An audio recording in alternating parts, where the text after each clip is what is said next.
मेरे प्रिय, अभी हम ध्यान को शुरू करें। मैं 5 मिनट आपके साथ कुछ ज़िंदगी के पहलुओं को और वर्तमान परिवेश को थोड़ा स्पर्श करना चाहता हूँ। हमारे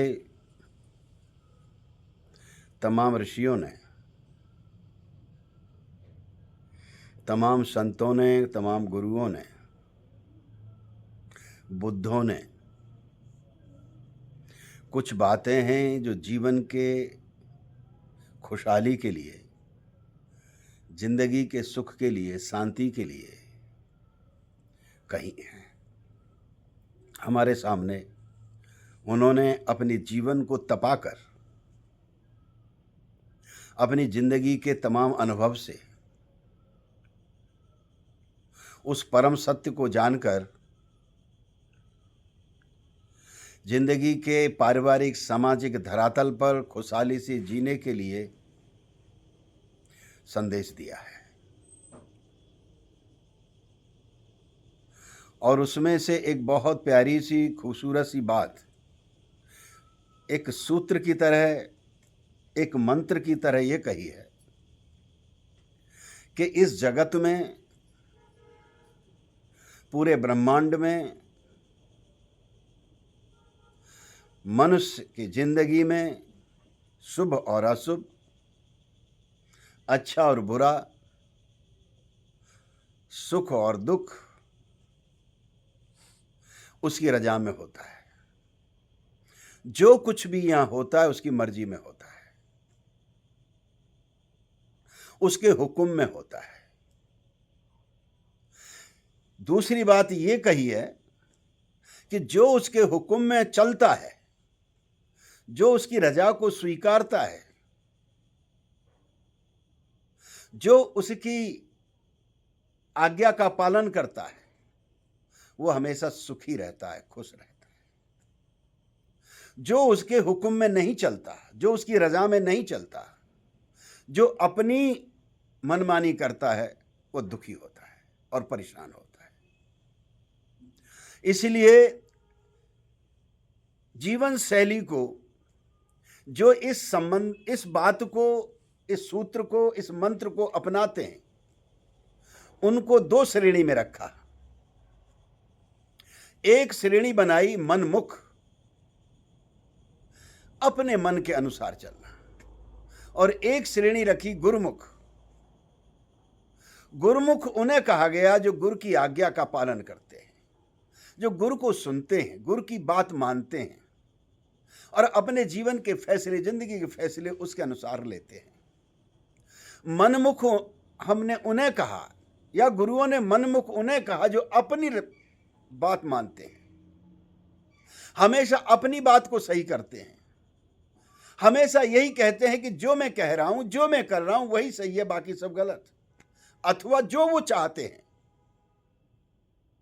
वो चाहते हैं रात में दिन हो, वे चाहते हैं कि दिन में रात हो। तुम देख लेना, बहुत सारी संख्या आपको ऐसी मिलेगी कि जो वो चाहते हैं कि हथेली पर सरसों होगे। मेरी बात समझ रहे होंगे मैं क्या कह रहा हूं। इसीलिए यहां कत्लेआम होते हैं, लोगों की जायदादें, जमीनें, घर बार हत्या लिए जाते हैं, लूटपाट होती है, बलात्कार होते हैं। अब इस जो चीजें हो रही हैं, सब मैंने गिनाई भी, बलात्कार है, हिंसा है, आगजनी है, जमीनें, प्रॉपर्टीज इत्यादि हथियाना है, कत्लेआम करना है। एक तरफ तो जिन ये कहता है, यह नियम या मैसेज या संदेश कि जो कुछ हो रहा है उसकी रजा में हो रहा है, उसकी मर्जी में हो रहा है। या मैं ये कहूं कि जीवन का धर्म तो ये कह रहा है कि अगर मेरे को किसी ने गालियां दी, या मुझे किसी ने मारा, या मेरा अपमान किया, या और कुछ भी किया, ये सब उसके हुक्म में हो रहा है। धर्म तो ये कहता है कि उसके हुक्म में हो रहा है। अगर उसके हुक्म में ये सब कुछ हो रहा है तो फिर हमें स्वीकृत क्यों नहीं होता? जब उसी के हुक्म में हो रहा तो हमें स्वीकृत क्यों नहीं होता? ये तो उन तमाम गुरुओं का, बुद्धों का, पैगंबरों का मैसेज है और उनके अनुसार इस धरती पर समूची मनुष्य जाति जहां कहीं भी रहती है वो किसी न किसी पैगंबर के, किसी न किसी बुद्ध के, संत के, गुरु के को अपनाती है, मानती है, स्वीकारती है। चाहे मंदिर बने हैं, चाहे चर्च बने हैं, चाहे गिरजाघर बने हैं, गुरुद्वारे बने हैं, मस्जिदें बनी हैं, वो सब किसी न किसी के पीछे हैं। और जब वो किसी न किसी के पीछे हैं तो क्या वो ये कह रहे हैं कि किसी को जीने मत दो? क्या वो ये कह रहे हैं किसी को मान मत दो? क्या उन्होंने ये कहा है कि तुम्हें बलात्कार करो, हिंसा फैलाओ, कत्लेआम करो? क्या उन्होंने ये कहा है?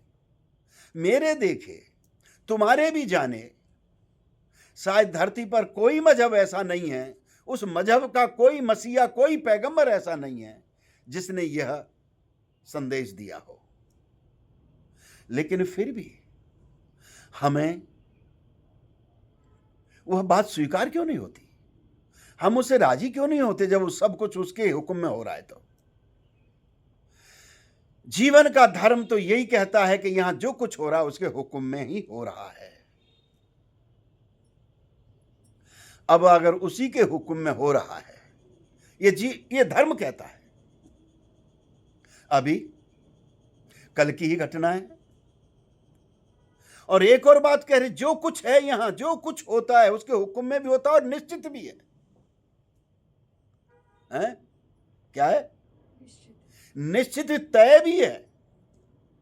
अभी आप देखिए, कल कश्मीर में एक घटना घटी है, निश्चित रूप से दुखदाई है, दर्दनाक है। कौन जीना नहीं चाहता? सबका यही मैसेज है, जी और जीने दो। लेकिन फिर भी कुछ लोगों को एक धर्म के नाम पर गोली से भून दिया गया। एक परिवार, एक युवती जिसकी 19 अप्रैल को शादी हुई है, 20 को वो ससुराल पहुंची है, 21 और 22 को वो अपने हनीमून के लिए, अपनी खुशी को जाहिर करने के लिए कश्मीर की यात्रा पर जाती है और वहां उसकी आंखों के सामने अभी जीवन में से कोई खिलावट नहीं आई है, अभी खुशबू नहीं उठी है, कोई महक नहीं आई है, कोई चहक नहीं आई है। उसी के सामने उसके जीवन साथी को मार दिया जाता है। मुझे नहीं मालूम वो लड़की कहां की है, वो परिवार कहां का है, मुझे नहीं मालूम अभी तक। लेकिन जहां कहीं भी हो, 100-200 किलोमीटर के तो होंगे नहीं, हो सकता है सैकड़ों, हजारों किलोमीटर के हों। एक जीवन का नियम क्या है कि यहां सब तय है। बात तो बड़ी कष्टदायी है जो मैं कह रहा हूं।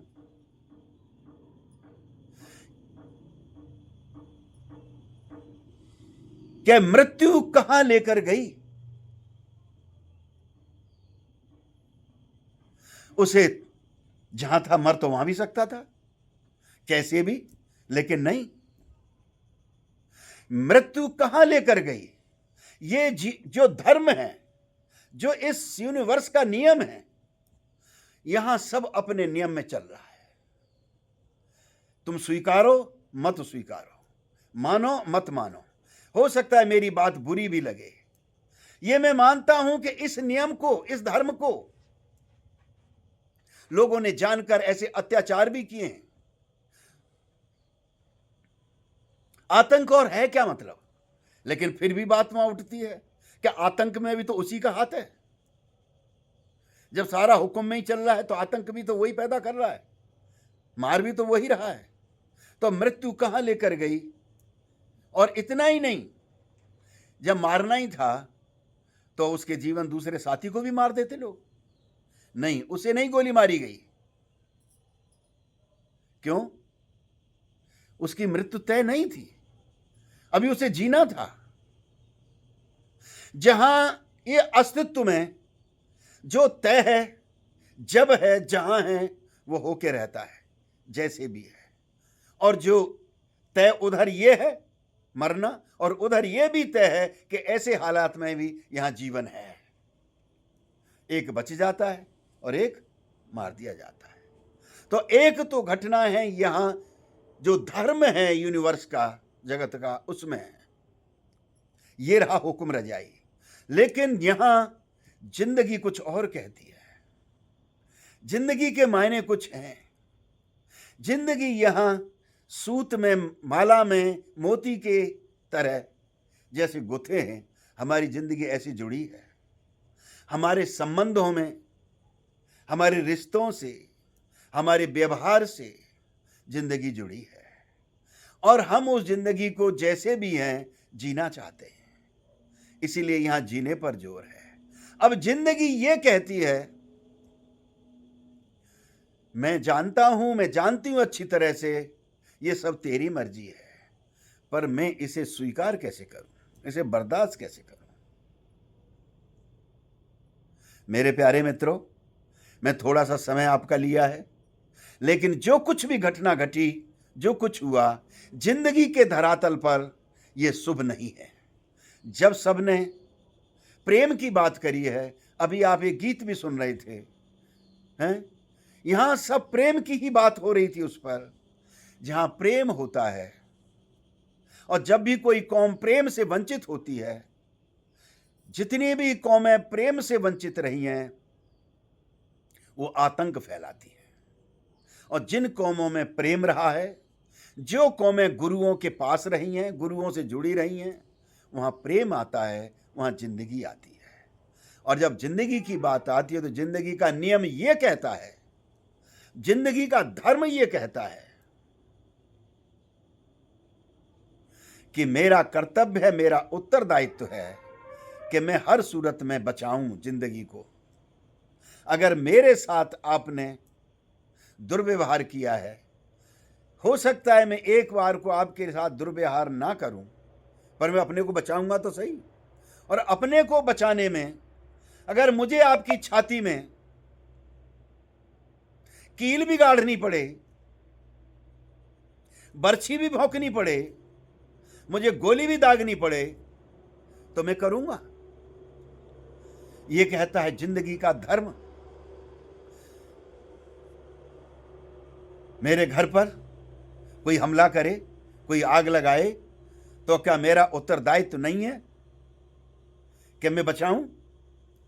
जब वो कहता है धर्म कि उसके हुक्म में हो रहा है, तो एक तरफ हुक्म में ये हो रहा है कि कोई आग लगाने वाला आग लगा रहा है, ये उसका हुक्म है, और दूसरी तरफ उसका हुक्म है कि मैं उसका हाथ रोकूं, मैं आग न लगने दूं, ये भी तो उसका हुक्म है। क्या मैं चुपचाप खड़ा रह जाऊं, उसके हुक्म को मान लूं? तब हम एक पहलू से चूक जाएंगे, क्योंकि जब नियम ही एक है तो नियम दोनों तरफ जाता है। ऐसा नहीं है कि पानी नीचे को ही गिरता है, पानी ऊपर भी चढ़ता है। जब पानी का फोर्स अधिक होता है तो पानी ऊंचाई पर चढ़ता है। बस ये नियम दूसरी तरफ यही है कि जब जिंदगी के लिए चाहत होती है, जिंदगी को बचाना हम चाहते हैं, तो उसका हुक्म ये भी कह रहा है कि तुम उस हाथ को रोको जो तुम्हारे जीवन को छीन लेना चाहता है, जो तुम्हें मार देना चाहता है। अब चाहे उसमें तुम्हें खुद उसको मारना पड़े, और हम अपने जीवन को बचाने के लिए तलवार उठाते हैं, हथियार उठाते हैं, शस्त्र उठाते हैं। जीवन ऐसे ही, जिंदगी ऐसे ही चलती है। एक तरफ उसका हुक्म है, और हुक्म के मायने केवल ये नहीं है कि तुम एक ही बात को मानने के बैठ जाओ। जहां तक हो सके हम अपने को बचाएं। एक फूल भी झाड़ पर खिलता है, एक गुलाब को तुम देखो, कितनी नाजुक पंखुड़ियां होती हैं, कितना खूबसूरत होता है। कुदरत ने भी उसके साथ कांटे दिए हैं। तुम अगर गुलाब के फूल को तोड़ने के लिए हाथ बढ़ाओ तो फूल को तोड़ते तोड़ते कांटा चुभ जाएगा।